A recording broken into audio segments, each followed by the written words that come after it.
The Communist Party of China has just held its 20th National Congress.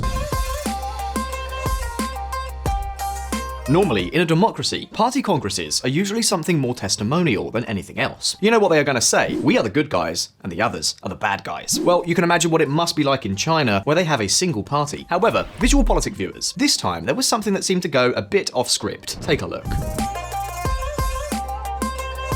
As you can see, Hu Jintao, who was president of China just prior to Xi Jinping, was asked to leave the closing session of the Congress. The official version is that Hu Jintao had health problems, but it is very striking that he left at the very moment that the media cameras had just entered. That is why many speculate that what we have seen is a purge, and that Xi Jinping wanted to publicly humiliate his predecessor. In any case, what no one doubts is that this Communist Party Congress was a display of Xi's power. Until now, there was an unwritten rule in the party, a 2-term limit for the president. Well, Xi Jinping has obtained a 3rd term. In other words, he will remain president for another 5 years. So the question is, who is Xi Jinping?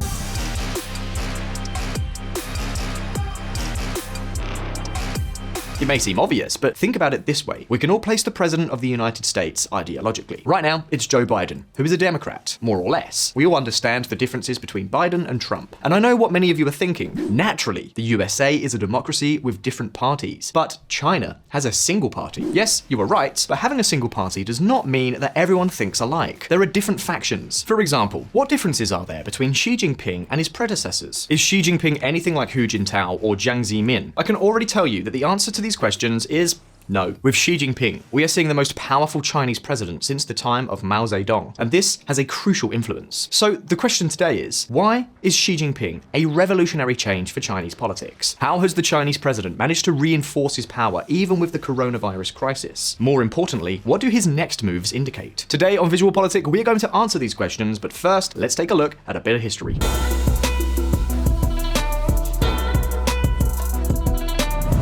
The legacy of Deng Xiaoping. Confucius said, "It does not matter how slowly you go, so long as you do not stop." And that must have been what Deng Xiaoping, China's strongman after the death of Mao Zedong, thought. As you well know, Mao, the first president of the People's Republic of China, imposed an old-school communist dictatorship, a Marxist-Leninist revolutionary ideal to break with the feudal past. But for Deng Xiaoping, it had been decades of too much ideology for such a poor result. So when Mao met with Marx and Lenin in the paradise of the proletariat, Deng Xiaoping launched an economic program of reform and opening up. A program that laid the foundation for China's spectacular growth in recent decades. However, at the political level, he also made changes. Democratic changes? Not at all, but they were profound changes. Mao's regime had been a personalist dictatorship. No one dared to contradict the great leader. That is why Deng Xiaoping designed a leadership of equals within the Communist Party, with mandates limited to a maximum of 10 years. In addition, these elites were promoted based on a merit system. For example, you are a mayor of a city and you want to be promoted within the party. Well, show tangible results that you have executed a good administration. If you meet the objectives of the party better than anyone else, then you will surely do well, at least in theory. And that was Deng Xiaoping's legacy, what they call socialism with Chinese characteristics. A socialism very much influenced by the Confucianist ethic, where the leader has a lot of power but must be virtuous.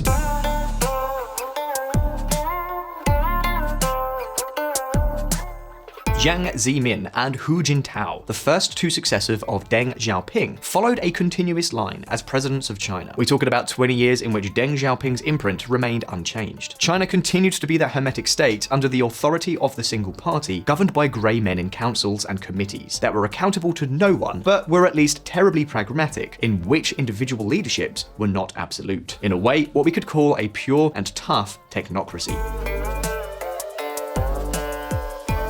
However, each president has had his own motto, his leitmotif. Jiang Zemin, the president of China in the 1990s, coined the theory of the 3 representations. To summarize very simply, what Jiang Zemin came to say is that the Communist Party represented the working class, but could also represent the interests of capitalist entrepreneurs and the middle class. I know, Marx and Lenin must be turning in their graves hearing this, but that's another story. After Jiang Zemin, it was Hu Jintao's turn. His motto was the scientific concept of development for a harmonious society. Say what? What do you make of that? If it doesn't speak to you, don't worry. It didn't speak to the Chinese either. But to summarize, Hu Jintao's goal was to reduce the inequality that was being generated by China's supergrowth. All this by applying totally technocratic formulas. However, with Xi Jinping everything is different. His predecessors were technocrats. He brought back the politics of emotions. And here's how exciting his motto is: the Chinese dream. Ever wondered what the Chinese dream consists of? Well, let's take a look at it right now.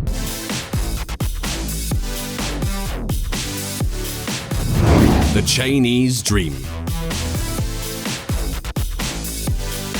Confucius said, "You must always keep your head cold, your heart warm, and your hand long." And 25 centuries after Confucius, Xi Jinping appeared. Because the Chinese president fulfills all three characteristics, with his cool head, he launched an anti-corruption campaign as soon as he came to power. He took down more than 1 million members of the Chinese Communist Party. Don't forget the small detail that in China, there is no division of powers. Can you guess what we're talking about? A textbook purge of his critics. The warm heart that Confucius spoke of has been demonstrated by Xi Jinping by appealing to the Chinese dream. Xi Jinping presented his vision of this dream shortly after becoming president of the country. Initially, it sounded very idyllic, very poetic. It was even meant to be compared to the American dream, to that ideal of a land of opportunity where you can achieve a more prosperous life. However, Chinese propaganda is going the other way. Beijing feeds off of the so-called century of humiliation.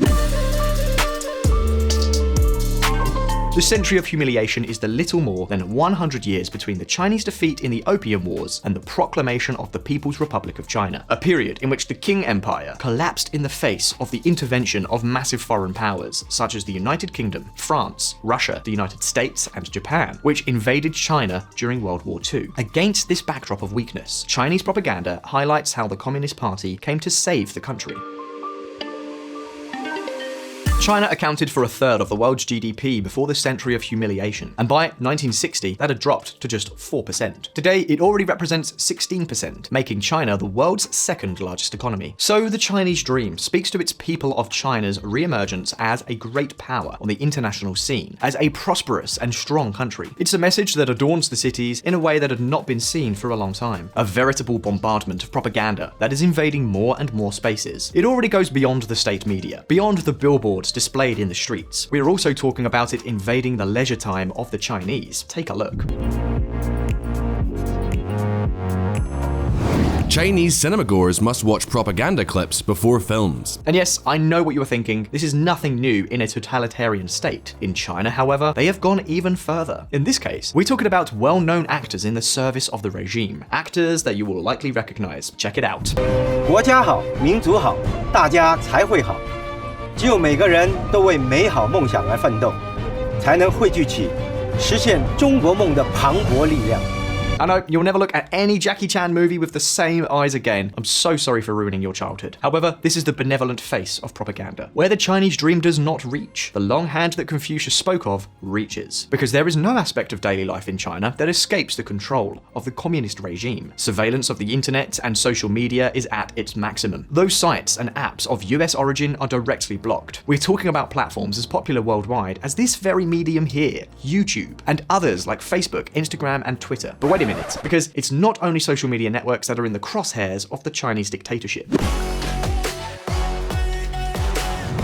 Wikipedia blocked in China in all languages. It has been quite a few years since the Chinese dictatorship put an end to anonymity on the internet, which is a way of facilitating surveillance and censorship of activism, social media, and blogs. But technology is offering ways to control the population that seem like science fiction.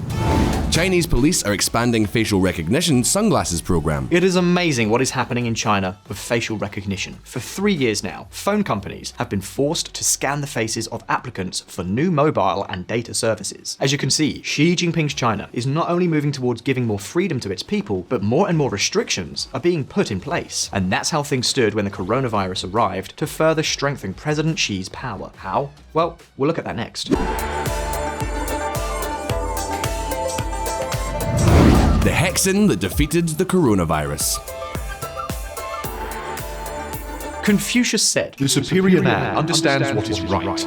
The inferior man understands what will sell." Xi Jinping is not just any leader. As Hu Jintao's successor, he inherited all the top leadership positions held by his predecessor. If we leave aside the bureaucracy, you can imagine what I mean. President of the People's Republic of China, leader of the Communist Party, and commander-in-chief of the armed forces. But 6 years ago, he received an honor that Hu Jintao never had. That of being hexen of the Communist Party. It could be translated as being the core or soul of the party. A way of saying that there is no distinction between the will of Xi Jinping and the will of the Communist Party, which in China is like saying the will of the state. But wait a minute, because this is not the end of the story.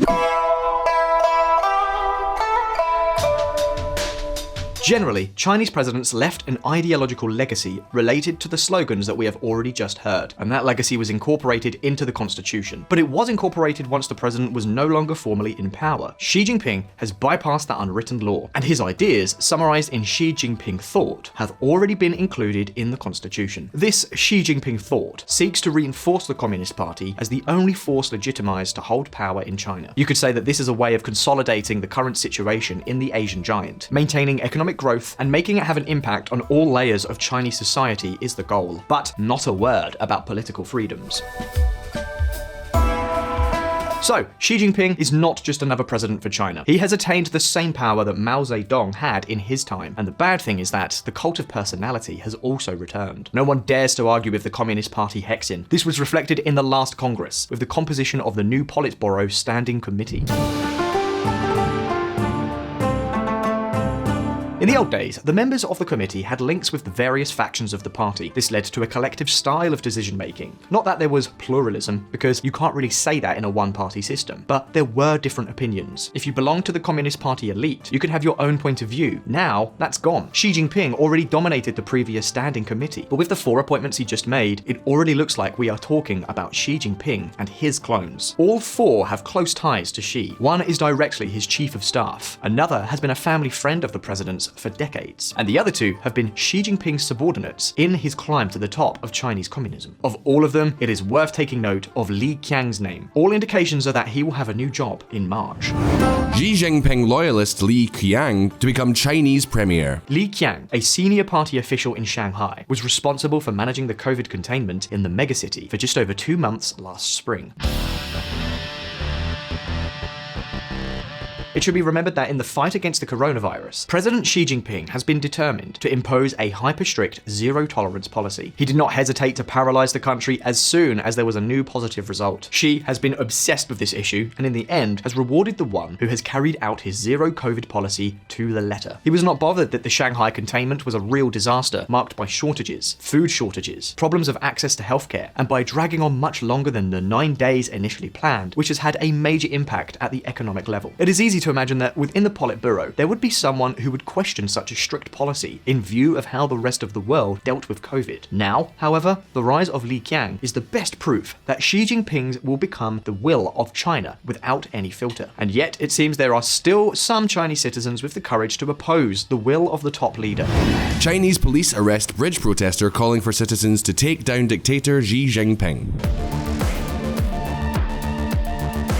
Xi Jinping's China looks less and less like the China designed by Deng Xiaoping, with a collective leadership so that no president would have so much power that China would fall back into such terrible mistakes as Mao Zedong made with his Cultural Revolution. Xi Jinping is already the most powerful leader since Mao. The Communist Party Congress shows that the coexistence between the various factions is over, and that Xi Jinping is the one in charge and can place those who say yes to everything in top positions. But now the questions are over to you. Do you think Xi Jinping will hold the presidency of China until the end of his life?